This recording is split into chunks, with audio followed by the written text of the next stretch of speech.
And then the last test is our disintegration test. Unlike biodegradation, disintegration is the physical falling apart of this material in compost. So now we're not looking at the conversion of organic carbon to carbon dioxide. We are looking at the physical falling apart of this material in compost. We do this under pilot scale composting conditions, ISO 16929, or the smaller version, which is simulated composting conditions under ISO 20200.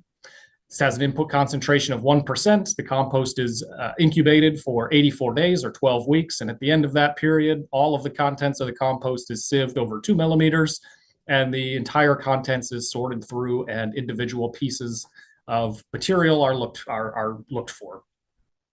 Again, pass criteria: 90% of that material must pass through a 2 millimeter sieve within 12 weeks, with two bullet points here that are worth commenting on: colored particles and also insufficiently degraded components. So those very brightly colored items with a lot of coloration in them, even if all of the material passes through that 2 millimeter sieve, but you can still see a lot of brightly colored item in that fine fraction, that's still going to be an issue for certification, because we don't want to see that in the finished compost.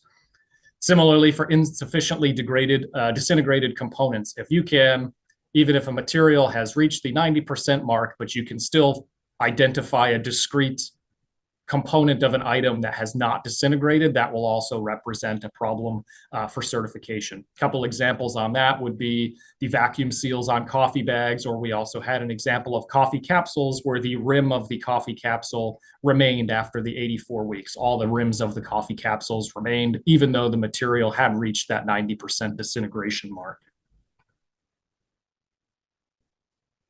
And again, to show that comparison with nature, nature needs time as well. So these are two pictures of some straw, again, something that would always be incorporated into compost, and an ear of corn. And this is what they achieved in commercial composting after just 8 weeks of composting. So again, we just don't want to set the precedent that these materials will disintegrate within 4 weeks of being added to commercial composting. These processes all take time.